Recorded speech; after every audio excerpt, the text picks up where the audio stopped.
వి gold trusted gold buyers మీరు తాకట్టు పెట్టిన బంగారాన్ని విడిపించి ఈ రోజు ఉన్న మార్కెట్ ధరకు కొనబడను.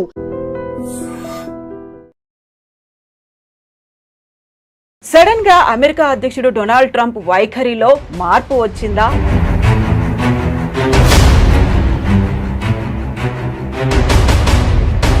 భారత్ ని దూరం పెడితే జరగబోయేటువంటి నష్టాలేంటో తెలిసొచ్చాయా? డొనాల్డ్ ట్రంప్ వైఖరిలో కనిపిస్తున్నాయి. సో మొన్నటి దాకా 25% కాదు 50% అన్నారు. ఆ తర్వాత మనమేమో డోంట్ కేర్ అన్నట్టుగా కొంచెం పట్టించుకోలేదు, పక్కకు వచ్చేసాము. చైనా అండ్ రష్యాతో బంధాలు డెవలప్ చేసుకున్నాము, 40 కంట్రీస్తో మళ్ళీ ఎక్స్పోర్ట్స్ చేయాలని ఇవన్నీ ఆలోచనలు ఉన్నప్పుడు సడన్గా ఒక టేక్ బ్యాక్ అయ్యారా?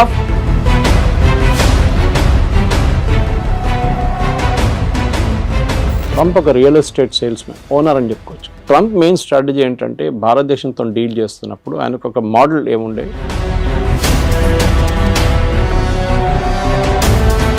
కాకపోతే ఇక్కడ డబుల్ స్టాండర్డ్ ఏమన్నా ఉందా అని మీరు చెప్పినట్టుగా వాళ్ళని పంపించేస్తున్నారు, లేకుంటే స్టూడెంట్స్ని రానివ్వట్లేదు, అక్కడ ఉన్నటువంటి వీసాలను కట్ డౌన్ చేస్తున్నారు అనే దాంతో పాటుగా ట్రంప్ మనతో మాట్లాడడానికి ఇంట్రెస్ట్ చూపిస్తున్నారు. 4 సార్లు మోదీ కాల్ చేశారంట. నేను మోదీతో మాట్లాడబోతున్నాను next week and I'm very happy to will do the trade deal with India very soon అన్న. నవంబర్ డెడ్ లైన్ మనం ఆల్రెడీ పెట్టుకున్నాం ముందే.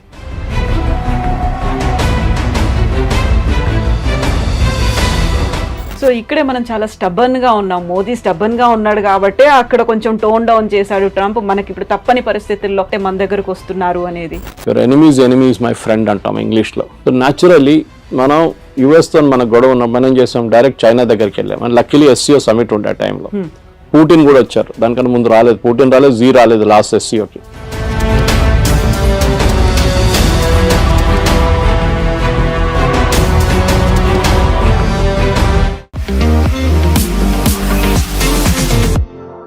నమస్తే, నేను Kavitha. Welcome to I dream news and నిజాలు. సడన్ గా అమెరికా అధ్యక్షుడు డొనాల్డ్ ట్రంప్ వైఖరిలో మార్పు వచ్చిందా?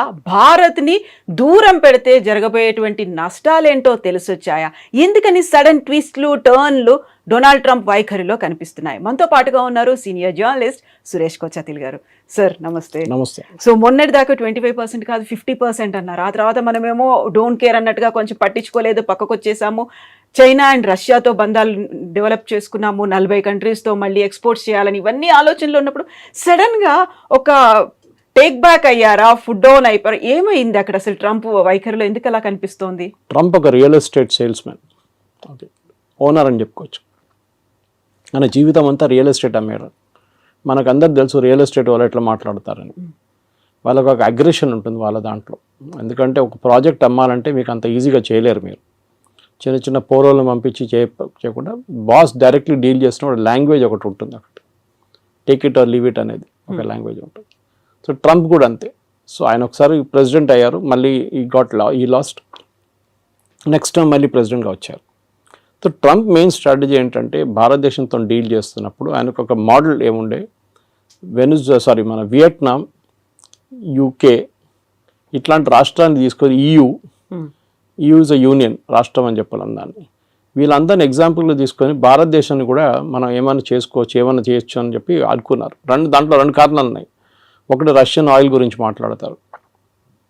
రష్యన్ ఆయిల్ మీద మన మీద ఎంత కోపం ఎందుకు? మనకన్నా ఎక్కువ చైనా కొంటున్నారు, మనం ఎన్నోసార్లు చెప్పాం. US పలేడియం కొంటున్నారు, యురేనియం హెక్సాఫ్లోరైడ్ కొంటున్నారు, ఫర్టిలైజర్ కొంటున్నారు రష్యా దగ్గర నుంచి. టర్కీ మనకన్నా ఎక్కువ ఆయిల్ కొనుక్కుంటున్నారు. కానీ వీళ్ళు ఎవరిని ముట్టకుండా మన మీద వచ్చి పడ్డారు. ఆబ్వియస్ రీజన్ ఏంటంటే భారతదేశంలో ఉన్న 2-3 ప్రైవేట్ రిఫైనరీస్, దాంట్లో ఒకటి జియో, ఒకటి నారా, ఒకటి వీళ్ళు మెయిన్గా ఇంపోర్ట్ చేశారు. రష్యా నుంచి ఇంపోర్ట్ చేసి రిఫైన్ చేసి యూఎస్కి అమ్మారు, యూరోప్కి అమ్మారు, ఈవెన్ యుక్రెయిన్కి అమ్మారు. సో అమెరికన్ కంపెనీస్ ఈ ఫీల్డ్లో పనిచేస్తున్నాయి ముందు. ఏది రిఫైనింగ్లో అంటే క్రూడ్ ఆయిల్ తెచ్చుకొని రిఫైన్ చేయడం, దాన్ని పెట్రోల్ చేయడమో దాన్ని డీజిల్ చేయడమో ఉంటుంది. అక్కడ పెద్ద దెబ్బ. ఎందుకంటే అమెరికన్ రిఫైన్ కంపెనీస్ ఇప్పుడు వెళ్ళి ట్రంప్ దగ్గర ఏడుస్తున్నారు. భారతదేశంలో ఉన్న కంపెనీలు దీనికన్నా ముందు మనం ఎప్పుడు ఇంత అగ్రెషన్ భారత్ కంపెనీలో చూడలేదు మనం. అఫ్కోర్స్ IOCL కానీ, BPCL కానీ, HPCL వాళ్ళు కూడా కొంటున్నారు, కానీ క్వాంటిటీస్ తక్కువ ఉంది రష్యా నుంచి. మనమే $40 కొంటున్నాం, ఇంకో $5 షిప్పింగ్ కాస్ట్, రిఫైనింగ్ కాస్ట్ పెట్టుకుంటే 45, 48 మనం 60కి అమ్ముతున్నాం. మనం అంటే కంపెనీలు ప్రాఫిట్స్ హ్యూజ్. 70 కూడా అమ్మాం ఒకసారి. ఎందుకంటే ఒకసారి మన యుక్రెయిన్ వార్ మొదలైనప్పుడు 200 దాకా పోతుంది డౌట్ ఉండే పర్ బ్యారెల్ US డాలర్. దాన్ని తగ్గించడానికి అప్పుడు బైడెన్ ఇచ్చిన సజెషన్ ఏంటంటే భారతదేశం రష్యా దగ్గర నుంచి కొనుక్కోండి మీరు, ఎందుకంటే మనకు రూబుల్ ట్రేడ్ ఉండే రష్యాతోని. మనం ఇంటర్నేషనల్ వాళ్ళు ఎందుకంటే స్విఫ్ట్ అనే ఒక ఇంటర్నేషనల్ ఫైనాన్షియల్ సిస్టమ్ ఒకటి ఉంది. ఆ స్విఫ్ట్ సిస్టమ్ ఏం చేస్తారంటే మనం యూపీఐ ఎట్లా చేస్తాం ట్రాన్సాక్షన్, స్విఫ్ట్ కూడా అట్లనే ఇంటర్ బ్యాంక్ ట్రాన్సాక్షన్స్ ఉంటుంది వాళ్ళకి.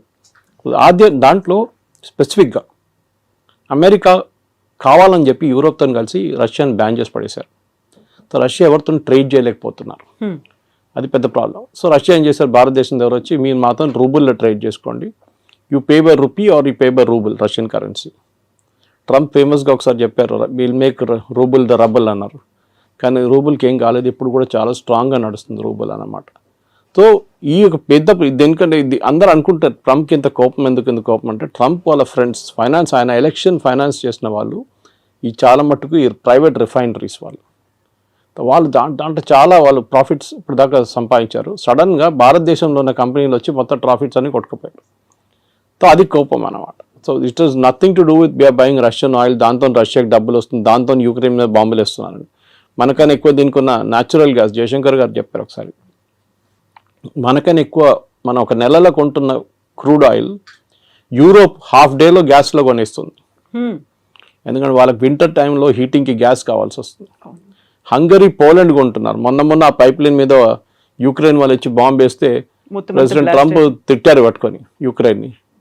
ఎందుకంటే రష్యా నుంచి వెళ్తున్న ఆయిల్ ఆలోచించండి, రష్యన్ టెరిటరీ నుంచి హంగరీ పోలాండ్కి వెళ్తున్న పైప్ లైన్ ఆయిల్ పోతుంది, దాని నుంచి ఆయిల్ వెళ్తుంది వాళ్ళకి ఎవ్వరికి ప్రాబ్లం లేదు, మనం కొనుక్కోకూడదు.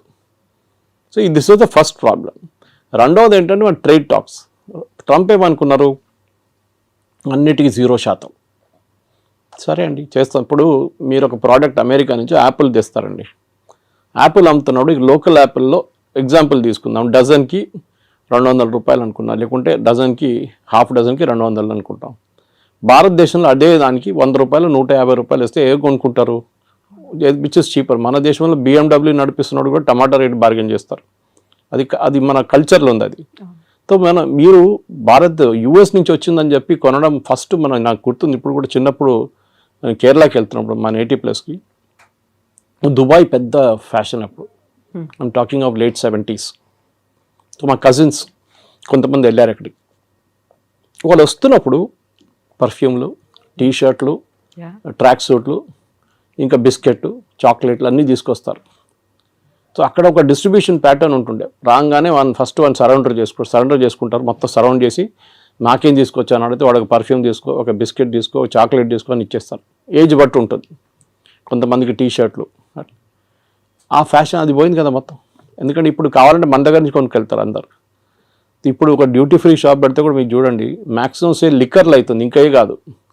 పర్ఫ్యూమ్లు అంతా భారతదేశం దొరుకుతుంది, మీరు కస్టమర్ నోటిఫైడ్ షాప్కి వెళ్తే మీకు దొరుకుతుంది, నార్మల్ షాప్లో దొరుకుతుంది, మీకు బయట నుంచి ఎందుకు ఫ్యాషన్. US ప్రాబ్లం ఏంటంటే మా ప్రోడక్ట్ మేము భారతదేశంలో అమ్మాలి, మీరు డ్యూటీ తగ్గించండి. ట్రంప్ ఎప్పుడు చెప్తున్న ఒక ఎగ్జాంపుల్ హార్లీ డేవిడ్సన్, మీరు వినుంటారు. హార్లీ డేవిడ్సన్ మీద 150%, 200% పెట్టారు. ఇలా హార్లీ డేవిడ్సన్ మీద మీరు 300% కూడా పెట్టండి, ఏ ప్రాబ్లం ఉండదు. ఎందుకంటే అది కొనాల్సిన కొంటాడు, దాని క్రేజ్ తగ్గదు. క్రేజ్ అని కదా, క్రేజ్ ఒకటి, ఇట్స్ ఆస్పిరేషనల్ ప్రోడక్ట్ అంటాం మన ఇంగ్లీష్లో. ఒక యాపిల్ ఐఫోన్ లాగా, ఒక నాలాంటి వాళ్ళు ఒక OnePlus ఫోన్ నడిపిస్తున్నాడు, యాపిల్ ఐఫోన్ ఒక ఆస్పిరేషనల్ ప్రోడక్ట్గా ఉంటుంది. కానీ నాకు ఆ ప్రాబ్లం లేదు. ఓకే, నా కూతురు దగ్గర ఐఫోన్ ఉంది, కానీ నేనప్పుడు నా ఎంత సింపుల్ ఫోన్ అంత సింపుల్ నడిపించు. కానీ కొంతమందికి ఆస్పిరేషనల్ ప్రోడక్ట్స్ ఉంటుంది. ముందు US నుంచి వస్తున్న US ప్రోడక్ట్స్ మీద చాలా క్రేజ్ ఉండే, మేడ్ ఇన్ USA. అది మేడ్ ఇన్ చైనా అని యాక్చువల్లీ దాన్ని స్టిక్కర్ పెట్టేసి మేడ్ ఇన్ USA చేసి మనకు అమ్ముతారనమాట. సో దాంట్లో మెయిన్గా మనకి మిషనరీ అక్కడి నుంచి వచ్చే కార్ల మీద మనకు ప్రాబ్లం లేదు. ఆల్రెడీ టెస్లా అమ్ముతున్నారు, బాంబేలో షోరూమ్ వచ్చేసింది, అమ్ముతున్నారు. మనకు మహారాష్ట్ర మినిస్టర్ కొన్నారంట first buyer of particular brands అన్ని స్కూల్కి పంపించడానికి. సో మన దగ్గర డబ్బులు ఉన్న వాళ్ళు ఉన్నారు, కొంటారు. ఎవరు అన్నారు India is a rich nation of poor people అని. సో అట్లా అనమాట. సో ఇక్కడ మన దగ్గర కొనడానికి చాలామంది ఉంటారు. సో మీరు ఏ రేట్ వేసినా కానీ కొంటారు. సరే తగ్గిస్తాం, మీకు ఏం బెనిఫిట్ వస్తుంది, మీరు ఇంకా 10 మోటార్ సైకిల్ ఎక్కువ అమ్ముతారా, అమ్మేసుకోండి, ప్రాబ్లం. ఎందుకంటే మనకు ఆ రేంజ్లో హార్లీ డేవిడ్సన్ రేంజ్లో మన ప్రోడక్ట్స్ లేవు. హార్లీ డేవిడ్సన్ కాంపిటీషన్ BMW 2 బైక్స్తో ఉంటుంది, లేకుంటే మిగతా హైబూసా లాంటి బైక్స్తో ఉంటుంది, హై ఎండ్ బైక్స్తోనే ఉంటుంది. మన దగ్గర మనం వస్తున్నాం హై ఎండ్కి, కానీ మన దగ్గర ఇండియాలో ఒక మిడిల్ క్లాస్కి ఒక నార్మల్ బైక్ ఒక ప్లేస్ నుంచి ఒక ప్లేస్కి వెళ్ళడానికి బైక్ కావాలి. రేసింగ్ బైకులు కానీ మిగతా కానీ యంగ్స్టర్స్కి ఒక ఆస్పిరేషనల్ ప్రోడక్ట్గా ఉంటుంది. Second, agriculture imports. వాళ్ళు యుఎస్లో చాలా హెవీ సబ్సిడీ ఇస్తారు ఫార్మర్స్కి. ఇంకోటి వాళ్ళ టెక్నాలజీ చాలా అడ్వాన్స్డ్. మన దగ్గర మన భారతదేశం అన్నిటికంటే పెద్ద ప్రాబ్లం అగ్రికల్చర్లో టెక్నాలజీ యూజ్ చేయట్లేదు. చేస్తున్నాం కానీ చాలా తక్కువ. మీరు సౌత్లో చూడండి అండ్ పంజాబ్తో కంపేర్ చేయండి. హార్వెస్టింగ్ మొత్తం మెకనైజ్డ్ అయిపోయింది పంజాబ్లో కంప్లీట్గా. మనం యూఎస్లో చూస్తుంటే థ్రెషర్స్ వెళ్తుంటుంది, దాని నుంచి లారీలో పడుతూనే ఉంటుంది. అది మన దగ్గర సౌత్లో ఇంకా మాన్యువల్ టైప్ నడుస్తుంది. సరే ట్రాక్టర్లు యూజ్ చేస్తున్నారు, మిగతా అన్నీ ఉన్నాయి, కానీ ఇప్పుడు కూడా మన దగ్గర టెక్నాలజీ ఎక్కువ వాడలేదు. మన ప్రొడక్టివిటీ చాలా తక్కువ అగ్రికల్చర్లో. వెరస్ యూఎస్లో ప్రొడక్టివిటీ చాలా ఎక్కువ, ఎందుకంటే వాళ్ళ మిషనరీ చాలా యూజ్ చేస్తారు, దానికి సబ్సిడీ గవర్నమెంట్ ఇస్తారు. మన దగ్గర సబ్సిడీ ఎట్లా ఇస్తారు? ఫర్టిలైజర్ ఇస్తారు, ఎంఎస్పి కొంటాం మనం, అది కాకుండా నీళ్ళు ఫ్రీ, ఎలక్ట్రిసిటీ ఫ్రీ. అమెరికా ఏమంటున్నారంటే నీళ్ళు ఫ్రీయా, ఎలక్ట్రిసిటీ ఫ్రీయా, ఫర్టిలైజర్ ఫ్రీయా, మీకు విత్తనాల మీద కూడా సబ్సిడీ, ఇదన్నీ కలుపుకొని ప్రోడక్ట్ కాస్ట్ వేయాలంటున్నారు వాళ్ళు. అంటే మీరు ఒక కిలో బియ్యం మీరు ఎంఎస్పిలో 30-35 రూపాయలు కొంటే యాక్చువల్ కాస్ట్ దానిది 70 రూపాయలు 80 రూపాయలు. దానికోసం నేను షాప్కి వెళ్ళి కొనుక్కుంటే 70 రూపాయలు నడుస్తుంది ఇప్పుడు సోనా మసూరి, ఎందుకంటే that's actual cost, subsidy without subsidy. Ration షాపులు అమ్మేది సపరేట్. సో యూఎస్ ఏమంటున్నారు, మేము సబ్సిడీ ఇస్తున్నాం, కరెక్ట్, మీరు కూడా ఇస్తున్నారు కదా, సో మన ఇద్దరు 0-0 చేసుకుందాం. సో మనకు పిచ్చేం లేదు అమెరికా నుంచి వచ్చే బియ్యం కొనడానికి, ఇక్కడున్న బియ్యం మనం బాగుంటుంది, మనకు సర్ప్లస్ ఉంది, and we like the local taste. అక్కడి నుంచి వచ్చే కొన్ని ప్రోడక్ట్స్ ఉండొచ్చు కావాలంటే, soybean for example, America is big producer of it, Ukraine is big producer. భారతదేశంలో ఎప్పుడు కూడా మన దగ్గర సన్ఫ్లవర్ ఆయిల్ కానివ్వండి, మిగతా ఆయిల్స్ చాలా మటుకు ఎక్సెప్ట్ ఫర్ కోకోనట్ ఆయిల్ పక్కన పెడితే అన్నీ ఇంపోర్టెడ్. మన దగ్గర లోకల్ ప్రొడక్షన్ చాలా తక్కువ, ప్రొడక్షన్ ఎందుకంటే కాస్ట్ చాలా ఎక్కువ. సో నేను మొన్ననే ఒక ఇంటర్వ్యూ చేసిన ఒక ఎండీతో, ఇట్లాంటి ఆయిల్ కంపెనీ, ఆయన చెప్పారు ఈ మ్యాట్ that we import everything, almost everything మనం ఇంపోర్ట్ చేస్తాం. మన ఇండియాలో తయారయ్యే సన్ఫ్లవర్కి అంత క్వాలిటీ లేదు, బయట నుంచి వచ్చే సన్ఫ్లవర్ క్వాలిటీ చాలా బాగుంది అంటాం, and cost is very less, ఎందుకంటే mechanisation again.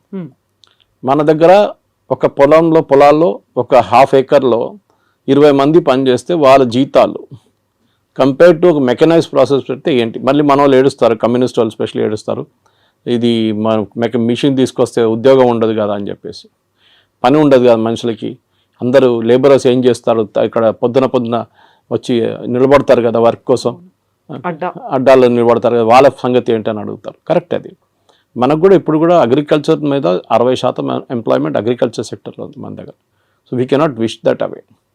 So but at the same time మనం ఏం చేయాలంటే ఒక ప్రొడక్టివిటీ కూడా పెంచాలి. సో అమెరికా ఏమంటున్నారు, మా దగ్గర తీసుకోండి అంటే వాళ్ళ ప్రోడక్ట్ కాస్ట్ తక్కువ ఉంటుంది, వాళ్ళు ఏ ప్రోడక్ట్ అగ్రికల్చర్ అమ్మినా కానీ తక్కువ ఉంటుంది బికాజ్ ఆఫ్ మెకనైజ్ కాస్ట్.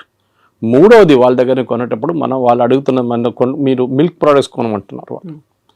ముందు మీకు గుర్తుంటుంది కదా, నేను చిన్నప్పుడు ఉన్నప్పుడు వెరీ యంగ్, బయట నుంచి అమెరికా నుంచి పాలు తెప్పించుకుంటుండే మనం, పాలని కాదు పౌడర్. మన దగ్గర మిల్క్ ప్రొడక్షన్ లేకుండే, చాలా తక్కువ ఉండే. మీరు ఒక లీటర్ పాలు కొనాలంటే మీరు లైన్లో నిలబడాలి, పొద్దున్నెళ్ళి 5 గంటలకు గిన్నె ఒక బర్తన్ తీసుకొని నిలబడితే మీకు 6:30కు 7 గంటలకు హాఫ్ లీటర్ పాలు దొరుకుతుంది, ఒకసారి అది కూడా దొరకదు. దాని తర్వాత మనం అమూల్ చూసాం, అమూల్ రెవల్యూషన్ వచ్చింది, మదర్ డైరీ కానీ మిగతా మళ్ళీ ఇప్పుడు అన్ని ప్రైవేట్ డైరీలు వచ్చి మీకు ఎక్కడ కావాలి పాలు మీ ఇంటికి తెచ్చిస్తారు ఇప్పుడు ప్రాబ్లం. కానీ ఒక టైంలో ఉండే, ఇప్పుడున్న యంగ్స్టర్స్కి తెలియదు, ఇప్పుడున్న చాలామందికి యంగ్ జనరేషన్కి తెలియదు, పాల కోసం కూడా మనం లైన్లో నిలబడుతుండే. అప్పుడు మనం అమెరికా నుంచి తెప్పించుకున్నాం milk products, milk powder special పిల్లలకి ఇవ్వడానికి ఇస్తుండే అప్పుడు. దాని తర్వాత అమూల్ స్ప్రే వాళ్ళు కూడా ఇంట్రడ్యూస్ చేస్తారు ఇండియాలో. ఇప్పుడు వాళ్ళు ఏమంటారు, మా దగ్గర మీరు మిల్క్ ప్రొడక్ట్స్ కొనండి అంటారు. మన ప్రాబ్లం ఏంటంటే అమెరికాలో ఉన్న ఆవులకి పెడుతున్న తిండిలో నాన్ వెజ్ ఎక్కువ, అంటే బీఫ్ ప్రోడక్ట్స్ ఎక్కువ. వాళ్ళు బీఫ్ని డ్రై చేసి, ఇప్పుడు మన క్యాట్స్కి పెడతాం చూడండి, కుక్కలు పెడతాం, అది ఫుడ్ ఉంటుంది, విస్కాస్ ఉంటుంది, పెడిగ్రీ ఉంటుంది, విస్కాస్ ఉంటుంది. That kind of product is given to cows also. So మన దగ్గర ఒక నార్మల్ ఇండియన్కి మీరు ఎంత నాన్ వెజ్ తిన్నా కానీ మిల్క్లో నాన్ వెజ్ అనగానే అయే అంటారు, ఆవుకు కూడా పెడుతున్నారు, అదే ఆవుని రేపు చంపేసి మళ్ళీ ఇంకో ఆవుకు పెడతారు తిండి వాళ్ళు. అది వాళ్ళ లాజిక్ వాళ్ళది, అది వాళ్ళ ఇండస్ట్రీ అట్లనే పనిచేస్తుంది. ప్రొడక్టివిటీ తగ్గిపోయిందో 20 లీటర్ 30 లీటర్ కన్నా తక్కువ వచ్చిందో వాళ్ళు 20-30 వాళ్ళ ప్రొడక్టివిటీ, మన దగ్గర 6 లీటర్లు ఇస్తూ కూడా మనం పని నడిపించుకుంటాం మనం ఈ చిన్న చిన్న ఊర్లంతా. ఇది ప్రాబ్లం. సో అమెరికా నుంచి మూడో ప్రోడక్ట్ మిల్క్. మనం చెప్పాం no, we will not buy. మీరు తీసుకొస్తే కూడా నా లాజిక్ ఏంటంటే మీరు అలౌ చేయండి, కానీ made in America with non veg అని టేప్ పెట్టండి, ఎంతమంది కొంటారు చూద్దాం. With that red signal symbol. అదా, అది రెడ్ అయితే ఎట్లా ఉంటుంది, అది కొంతమందికి అది తెలియదు. కానీ ఇది మీరు ఒక క్యాంపెయిన్ నడిపేయండి, ఇది అమెరికా నుంచి వచ్చిన ప్రోడక్ట్, దీంట్లో నాన్ వెజ్ ఉంది, సో బీ కేర్ఫుల్. పాలలో కూడా పిల్లలకి మీ పిల్లలకి ఇదే పాలు పెడతారా, మీరు పొద్దున్న తాగే ఛాయ్ ఇదేనా, మీరు హోటల్కి వెళ్ళి తాగే ఛాయ్లో నాన్ వెజ్ ఉంటుంది, అది కావాలన్నా వద్దా అని అడిగితే యాక్చువల్లీ ఎవరు కొనరు. కానీ మిల్క్ ప్రోడక్ట్స్ బై ప్రోడక్ట్స్ ఉంటుంది, అది బహుశా కొనవచ్చు. కానీ మన దగ్గర కూడా అమూల్ లాంటి కంపెనీస్ చాలా మటుకు ప్రైవేట్ సెక్టర్లో మొత్తం ఫ్లడ్ చేసేసినాయి మార్కెట్లో. మన ముందు బటర్ కానీ చీజ్ కానీ చిన్న చిన్న వేరియేషన్స్ ఉంటుండే, ఇప్పుడు దాంట్లోనే ఒక 10 వేరియేషన్స్ వచ్చేసినాయి. సో ఈ 3 ప్రోడక్ట్స్ నేను చెప్పిన దాని ప్రకారం, ఒకటి అగ్రికల్చర్, ఒకటి ఫ్రూట్స్ అండ్ వెజిటబుల్స్, ఒకటి లెంటిల్స్ అంటే సోయాబీన్ మిగతాది, అండ్ మిల్క్. ఇక్కడ మనకు ప్రాబ్లం ఉంది. సో పీయూష్ గోయల్ గారు లాస్ట్ 1 సంవత్సరం నుంచి ట్రంప్ అధికారం వచ్చే ముందు కూడా నెగోసియేషన్స్ చేస్తున్నారు యూఎస్తో. కానీ యూఎస్కి అన్నిటికంటే పెద్ద కంప్లైంట్ ఎప్పుడైనా వెరీ హై టారిఫ్ కంట్రీ, ఇప్పుడు కూడా అంటూ ఉంటారు Trump, India is got a very high tariff అంటారు. యాక్చువల్ చూస్తే టారిఫ్ అంత ఎక్కువ లేదు, మనకన్నా ఎక్కువ టారిఫ్ వాళ్ళే ఇస్తున్నారు మన ప్రోడక్ట్స్ మీద. ఫర్ ఎగ్జాంపుల్ మన వైపు నుంచి వెళ్తుంది బాస్మతి రైస్ తీసుకుందాం. బాస్మతి రైస్ మనం పాకిస్తాన్, ఈ 2 దేశాల నుంచే బాస్మతి యూజువలీ ప్రొడ్యూస్ అవుతుంది. మన క్వాలిటీ కొంచెం బాగుంది పాకిస్తాన్ కన్నా. అక్కడ బాస్మతి ఎవరు యూజ్ చేస్తారు, ఇండియన్సే యూజ్ చేస్తారు. అక్కడ ఉన్న ఇండియన్ రెస్టారెంట్స్ కానీ ఇండియన్ డయాస్పోరా వాళ్ళు యూజ్ చేస్తారు. మీరు ఎక్కడి నుంచి తెప్పించుకుంటారు, టర్కీ నుంచి తెప్పించుకుంటారా బాస్మతి, అక్కడ ఉండదు వాళ్ళు. So you have to buy, they will buy. So ఇప్పుడు మీరు $5 ఇస్తే మీరు $10 కొంటున్నారు ఇప్పుడు టారిఫ్తో. Okay, that is one. రెండవది జెమ్స్ అండ్ జ్యువెలరీ, దాని Surat is the centre for that. లోకంలో ఎక్కడైనా డిబియర్స్ కానీ సౌత్ ఆఫ్రికా నుంచి వచ్చే డైమండ్స్, ఎక్కడైనా దుబాయ్ నుంచి వచ్చే డైమండ్స్ పాలిష్ చేస్తున్నంత సూరత్లో నడుస్తుంది. కటింగ్ అండ్ పాలిషింగ్ సెంటర్ అది. సో అక్కడి నుంచి చాలా మటుకు మనం యూఎస్ పంపిస్తాం, సెలబ్రేట్ దానికి యూజ్ చేస్తాం, ఎంగేజ్మెంట్ కానివ్వండి, వెడ్డింగ్ రింగ్స్ లాగా యూజ్ చేస్తాం. ఎందుకంటే diamond is not use for any other thing in US, మనలాగా కాదు. మన దగ్గర జ్యువెలరీకి ఎక్కువ ఇది ఉంటుంది, కొంచెం ఫ్యాసినేషన్ ఉంటుంది అనమాట. అది మనం అమ్మొచ్చు. మన దాంట్లో ఆ ప్రోడక్ట్ కూడా మూడోది టెక్స్టైల్, మన దగ్గర నుంచి వెళ్ళేది టెక్స్టైల్ కూడా ఇప్పుడు కొంచెం మందికి ఇంపాక్ట్ అయింది. కానీ మన వాళ్ళు మర్చిపోతున్నారు, ఇక్కడున్న మీడియా కూడా అర్థం కావట్లేదు. మీరు రేపు అమెరికన్ మార్కెట్ టార్గెట్ కానీ వాల్మార్ట్లో అమ్మాల్సిన ప్రోడక్ట్ మీరు ఇవాళ రాత్రి పంపారు ఇక్కడి నుంచి. క్రిస్మస్కున్న ఆర్డర్స్ ఆల్రెడీ వెళ్ళిపోయినాయి ఇక్కడి నుంచి, కంటైనర్లు వెళ్ళిపోయింది. ఎందుకంటే వాళ్ళు ముందే 3 నెలల ముందు తెప్పించుకొని దాని డిస్ట్రిబ్యూషన్ కానీ దాని బ్రాండింగ్ కానీ మొత్తం చేసిన తర్వాతనే అక్కడ కీటెక్స్ లాంటి కంపెనీ కానీ తిరుపూర్ నుంచి లుధియానా నుంచి వచ్చిన కంపెనీ ఆల్రెడీ పంపించేశారు. డిసెంబర్ ఆర్డర్స్ వెళ్ళిపోయింది. ఇది మన ఆయిల్ కొంటున్నట్లనే, ఆయిల్ ఎప్పుడు కొంటున్నప్పుడు క్రూడ్ ఆయిల్ రేపటి కోసం కొనం మనం, జనవరి ఫ్యూచర్స్ ఇప్పుడు కొంటాం మనం, well in advance you have to plan. So అట్లా, సో మన వాళ్ళకి ఈ entire position they are not understanding. కానీ పేపర్లలో మీడియాలో ఎంతమందిని పంపించేశారు ఇంటికి, వేలాది మంది ఉద్యోగం లేదు, ఏం జరగట్లేదు. Yes, there is a expansion లేదు. కాకపోతే ఇక్కడ డబుల్ స్టాండర్డ్ ఏమన్నా ఉందా అని మీరు చెప్పినట్టుగా వాళ్ళని పంపించేస్తున్నారు, లేకుంటే స్టూడెంట్స్ని రానివ్వట్లేదు, అక్కడ ఉన్నటువంటి వీసాలను కట్ డౌన్ చేస్తున్నారు అనే దాంతో పాటుగా ట్రంప్ మనతో మాట్లాడడానికి ఇంట్రెస్ట్ చూపిస్తున్నారు, 4 సార్లు మోదీ కాల్ చేశారంట, ఇలాంటి వార్తలు కూడా ఇవాళ ట్వీట్ చేశారు కదా ట్రూత్ సోషల్లో, నేను మోదీతో మాట్లాడబోతున్నాను next week, and I'm very happy to will do the trade deal with India very soon అన్న. నవంబర్ డెడ్ లైన్ మనం ఆల్రెడీ పెట్టుకున్నాం ముందే. పీయూష్ గోయల్ గారు ఎన్నోసార్లు చెప్పారు that we will finish the deal by November. ఎందుకంటే ఇంత పెద్ద డీల్ని మనం ఈజీగా ఫినిష్ చేయాలి. మనం ఈయూతోని మనకు ఇంకా నడుస్తుంది నెగోసియేషన్స్. యూకేతోని మనకి 3.5-4 సంవత్సరాలు పట్టింది యూకేతో ఎఫ్టీఏ కోసం, ఫ్రీ ట్రేడ్ అగ్రిమెంట్ కోసం. Most of the products India నుంచి వెళ్ళేది యూకేకి ఇప్పుడు 0%లో వెళ్తుంది. ట్రంప్ ఏమంటున్నాడు, నేను 0% చేయలేను, మీరు నాకు 0% ఇవ్వాలి అంటే కస్టమ్స్ డ్యూటీ 0. నేను ఎందుకు చేయలేనంటే మాకు కాంగ్రెస్ నుంచి అప్రూవ్ తీసుకోవాలంటే వాళ్ళ పార్లమెంట్ నుంచి అప్రూవల్ తీసుకోవాలి, వాళ్ళు ఇవ్వరు. సో మినిమం నాకు 10-15% పెట్టాల్సి వస్తుంది. That is what 15% is. అది ముందు 5 ఉండే, తర్వాత 10 చేసింది, ఇప్పుడు 15, 25, మన దగ్గర 50 వేసింది. అగైన్ రష్యన్ ఆయిల్ గురించి మాట్లాడుతున్నప్పుడు సేమ్ ప్రాబ్లం. రష్యన్ ఆయిల్ని మనం ఇంకా కొంటామని చాలా క్లియర్గా ప్రధానమంత్రి చెప్పలేదు, కానీ మిగతా అందరూ మాట్లాడుతూ చెప్పారు. జయశంకర్ గారు కానీ మిగతా ఫారిన్ మినిస్టర్ మాట్లాడుతూ we will buy oil from the best source possible. ఎందుకంటే మాకు ఎంత తక్కువ రేట్లో వస్తే అంతమంది మేము అమ్ముతాము, మేము will not by expensive oil. US ఏమంటున్నారు, మా దగ్గర నుంచి ఆయిల్ షేల్ ఆయిల్ ఉంటుంది వాళ్ళ దగ్గర నుంచి దాని ప్రోడక్ట్ కాస్ట్ ఎక్కువ ఉంటుంది షేల్ ఆయిల్ది. అది కూడా distance of shipping it. US నుంచి ఇండియాకి తీసుకురావాలంటే ఆయిల్ మీకు వెస్ట్ ఏషియా నుంచి దగ్గర పడుతుంది, రష్యా నుంచి కూడా ఈజీగా తెప్పించుకోవచ్చు, ప్రాబ్లం లేదు, పెద్ద డిస్టెన్స్ ఏం లేదు. ఎందుకంటే రష్యాకి డిఫరెంట్ పైప్ లైన్స్ ఉన్నారు. మన గ్వాడర్ పోర్ట్ మన ఇరాన్లో డీల్ చేస్తున్నాం చూడండి, we are planning to bring the oil there. అక్కడి నుంచి మనం ఇక్కడ తీసుకురావడానికి భారతదేశం 2 రోజులు వచ్చేస్తుంది షిప్, మిగతాది 6 రోజులు 7 రోజులు తీసుకుంటుంది అనమాట. So it's all a big process. కానీ మన దగ్గర ఉన్న మీరు అడిగిన స్టూడెంట్స్ అడిగారు, ఇట్స్ ద డిఫరెంట్ థింగ్. అది దానికి పెద్ద ప్రాబ్లం ఉంది, లేదని చెప్పలేము. మన దగ్గర ఎస్పెషల్లీ తెలుగు స్పీకింగ్ స్టేట్స్లో యూఎస్కి వెళ్ళడం అనేది ఒక పెద్ద ఫ్యాడ్. యూఎస్కి వెళ్ళకపోతే వాడు యూజ్లెస్ ఫెలో, అమ్మాయి అని అబ్బాయి అని వాళ్ళు పనికిరారు. ఇక్కడ ఉన్న వాళ్ళు ఈవెన్ యూరోప్కి వెళ్ళి జర్మనీకి వెళ్తే కూడా నో యూఎస్కి వెళ్ళలేదు కదా నువ్వు ఫినిష్డ్. చదివారా, అక్కడ ఉద్యోగం చేస్తారు, అక్కడ పెట్రోల్ బంక్లో సూపర్ మార్కెట్లో పనిచేస్తారు. ట్రంప్ ఏమంటున్నారు, మీరు చదవడానికి వచ్చారు, చదవండి, దాని తర్వాత వెళ్ళిపోండి. ఆప్షన్లో ఓపీటీస్ ఉన్న ట్రైనింగ్ ఉంటుంది, ఇంకా 2 సంవత్సరాలు ఉండొచ్చు కావాలంటే. మిస్యూజ్ చేస్తున్నారు, అందరూ అనట్లేదు, సర్టన్ పర్సంటేజ్ వాళ్ళు. ఇప్పుడు వాళ్ళు ఏం చేస్తున్నారంటే క్రాక్ డౌన్ అక్కడ నడుస్తుంది. 4600 మందిని లాస్ట్ 3 నెలలు పంపించేశారు ఇండియాకి స్టూడెంట్స్ని. ఎందుకంటే కోర్స్ అయిపోయిన తర్వాత కూడా అక్కడ ఏదో చిన్న పని చేసుకుంటా ఇల్లీగల్గా చేస్తున్నారు. ఎవరైనా అమెరికన్ వర్కర్కో లేకుంటే లీగల్ వర్కర్కి $10 ఇవ్వాలంటే గంటకి, మన వాళ్ళు వెళ్ళి $5 పనిచేస్తారు. సో దట్ ఇస్ మీరు కూడా వెళ్ళొచ్చారు యూఎస్కి, you know the situation, it is like that. అది ఎప్పటి నుంచో అట్లా ఉందా. దాని తర్వాత ఎట్లయినా గ్రీన్ కార్డ్ ఒకటి వచ్చిన తర్వాత దానికోసం వెయిట్ చేస్తారు, దాని తర్వాత సిటిజన్షిప్ నెక్స్ట్. ఇది వీ షుడ్ ఒక కంట్రీకి వెళ్ళినప్పుడు, ఇప్పుడు మనం బంగ్లాదేశ్ వాళ్ళని రోహింగ్యాలను తిట్టుకుంటాం ఇక్కడ, వాళ్ళు వచ్చి మన దగ్గర వచ్చి మొత్తం మన ఉద్యోగం తీసుకెళ్ళిపోతున్నారు, మన ఇక్కడ మన భారతదేశం ఏంటో ధర్మశాల అనేది అంటాం మనం. యూఎస్ కూడా అదే అంటున్నారు, మా సిటిజన్స్ ఉన్నారు, వాళ్ళకు ఉద్యోగం కావాలి, మీరు వచ్చి తీసుకెళ్ళిపోతున్నారు అని ట్రంప్. ఎందుకంటే ఆయన ఎలక్షన్ క్యాంపెయిన్ దాని మీద ఉండే, make America great again, American jobs protect చేస్తాం. సో న్యాచురల్లీ ఆయన చేస్తారు అది. కానీ మన దగ్గర ఏముండాలంటే high and skills, chip design ఉండొచ్చు, ఏఐ బేస్డ్ వర్క్ ఉండొచ్చు, రోబోటిక్స్ ఉండొచ్చు, దాంట్లో హై అండ్ వర్క్ చేసేటోళ్ళని ఇప్పుడు అడుగుతున్నారు. వాళ్ళంతా మిగతా లో అండ్ మాకు వద్దు. ఇది దుబాయ్లో కూడా జరిగింది. 70s, 80s, 90s up to 2000 దుబాయ్లో కన్స్ట్రక్షన్ బూమ్ ఉండే.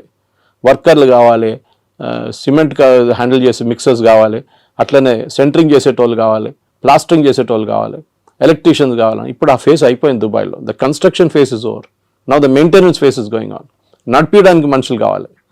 So that skill is different అన్నమాట. మన వాళ్ళు ఏం చేస్తున్నారంటే ఇప్పుడు కూడా చదవడానికి ఎందుకు వెళ్తారు, కొన్ని యూనివర్సిటీస్ అసలు పేపర్లో కూడా ఉండదు, అట్లాంటి యూనివర్సిటీ కూడా వెళ్ళరు.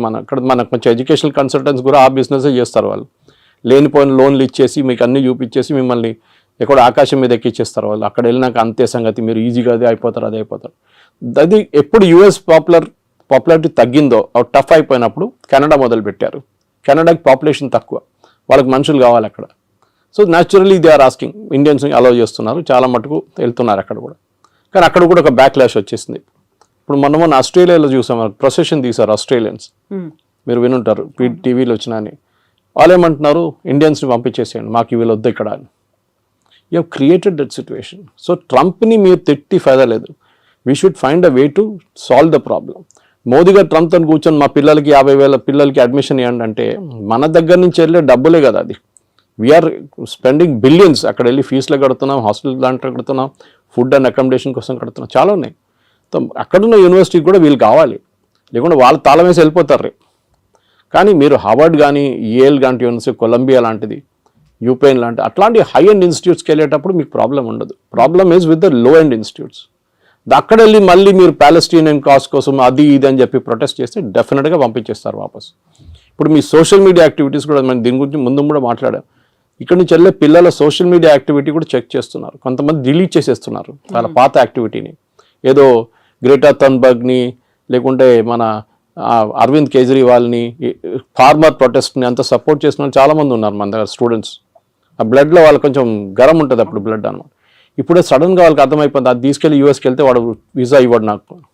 ఇప్పుడు ఇన్ పర్సన్ వీసా రామంటున్నారు వాళ్ళు, from the country of origin. If you are an Indian country, ఇండియాకి వచ్చి మీరు వీసా ఇంటర్వ్యూ అటెండ్ చేయండి.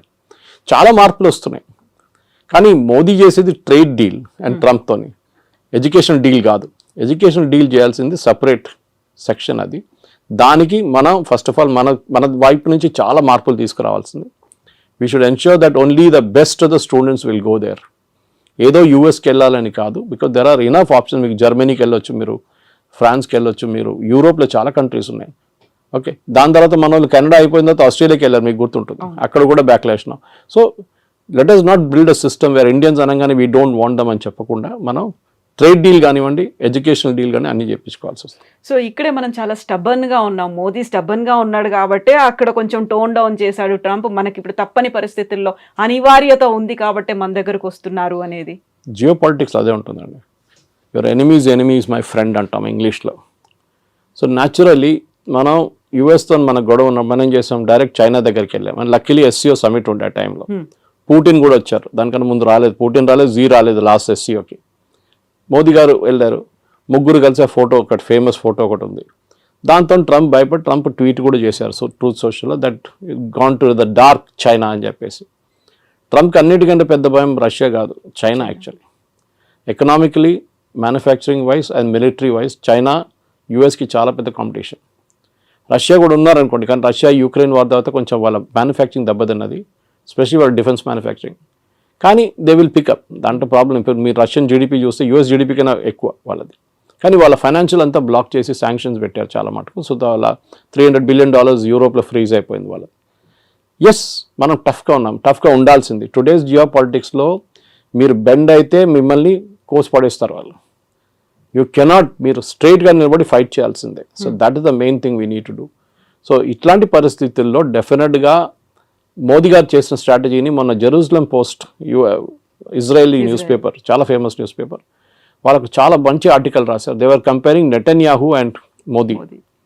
గాజాలో ఒక హాస్పిటల్ మీద ఒక స్ట్రైక్ జరిగింది, ఒక బాంబ్ అటాక్ ఇజ్రాయెల్ వాళ్ళు చేశారు. చేసినప్పుడు దాంట్లో 6 జర్నలిస్టు, కొంతమంది డాక్టర్లు చనిపోయారు. పెద్ద గొడవ అయింది. ఇజ్రాయలీ ప్రైమ్ మినిస్టర్ నెటన్యాహు, మళ్ళీ వాళ్ళ డిఫెన్స్ మినిస్టర్, వాళ్ళందరూ చీఫ్ ఆఫ్ స్టాఫ్ అందరూ అపాలజైజ్ చేశారు వచ్చి. With 3-4 hours.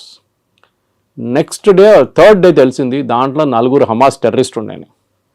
ఇప్పుడు మీరు ఆల్రెడీ అపాలజైజ్ చేసేసారు, అపాలజీ రిటర్న్ తీసుకోలేరు. Should you have weighted? So వాళ్ళు అన్నారు learn from Modi. A reaction లేరు. ట్రంప్ అదన్నారు, ఇదన్నారు, తిట్టారు, అది అన్నారు, మోదీ ఫోన్ చేయట్లేదు అన్నారు, నేను అది చేస్తాను అన్నారు. Not even a single word. దానికోసం ఇంగ్లీష్ అంటారు పిక్చర్ స్పీక్స్ 1000 words అని. ఆ ఫోటో పెట్టేసి ఖతం చేస్తే మొత్తం ఇంపాక్ట్ వచ్చేస్తుంది అంత. సో ట్రంప్ దానికోసం దిగి వచ్చారు. ఎందుకంటే ట్రంప్కి ఇప్పుడు రష్యా చైనా కలిసే ప్రాబ్లం లేదు, వాళ్ళు న్యాచురల్ అలైస్ వాళ్ళు. కానీ అదే ఎందుకంటే ఇద్దరు డిక్టేటర్షిప్స్. మన దగ్గర అట్లా కాదు, మన దగ్గర డెమోక్రసీ ఉంది. So natural and this market 140 కోట్ల మంది ఉన్న మార్కెట్ ఇస్ హ్యూజ్ మార్కెట్, చాలా పెద్ద మార్కెట్. సో అట్లాంటి పరిస్థితుల్లో మన దగ్గర ఉన్న నాలెడ్జ్, మన దగ్గర ఉన్న టెక్నాలజీ అడ్వాంటేజ్, మన దగ్గర ఉన్న సైంటిఫిక్ పూల్, స్టెమ్ కానీ స్టెమ్ లాంటి కోర్సెస్ మన దగ్గర ఉన్నప్పుడు, మనలాంటి IITs, మనలాంటి IIMs ఉన్నప్పుడు డెఫినెట్గా ఇండియా ఇస్ ఫార్ అహెడ్. చైనాతో కాదు, but we are far ahead of other countries, మిగతా కంట్రీస్తో పోలిస్తే.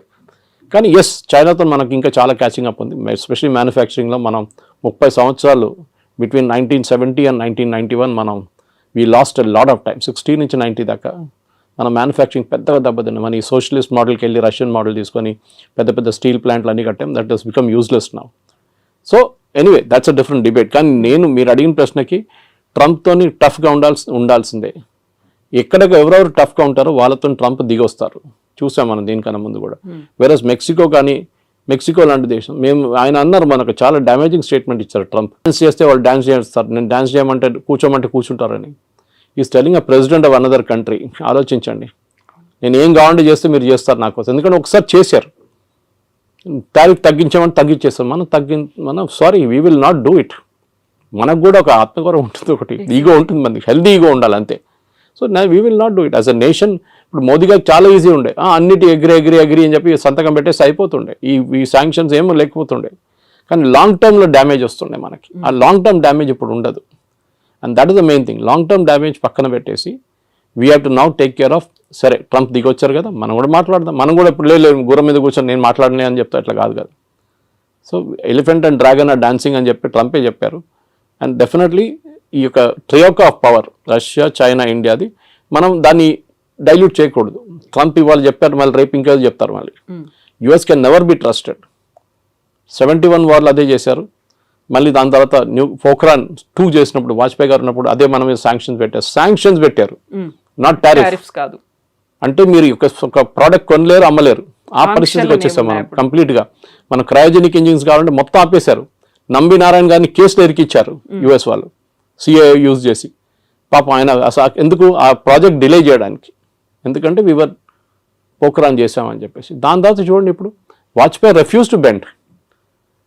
జార్జ్ ఫెర్నాండెస్ ఆ టైంలో దానికన్నా ముందు కోకోకోలాని బయట తరిమి కొడితే థమ్స్అప్ గ్రో అయింది అప్పుడు. ఇప్పుడు కూడా Thums Up is number 1 Indian brand. So అట్లా చాలా ఉంది. కొంతమంది అన్నారు కేఎఫ్సి బాయ్కాట్ చేద్దాం, మన మెక్డానల్డ్స్ బాయ్కాట్ చేద్దాం, పెప్సీ తాగొద్దు, కోక్ తాగొద్దు. That's all childish. అది కాదు చేస్తే, అది మనం బంగ్లాదేశ్లో కూడా చూసాం అట్లాంటి ప్రొటెస్ట్ అంతా. మన దగ్గర మెచ్యూర్గా రియాక్ట్ కావాలి. Modi garu is dealing in very very mature manner. ఇది అయిపోయిన తర్వాత డెఫినెట్గా yes we should negotiate. And నెగోషియేషన్లో మోదీ ఈజ్ ఛాంపియన్. ట్రంపే చెప్పారు అది. గుజరాతీతో బార్గెన్ చేయడం అనేది అంత ఈజీ కాదు.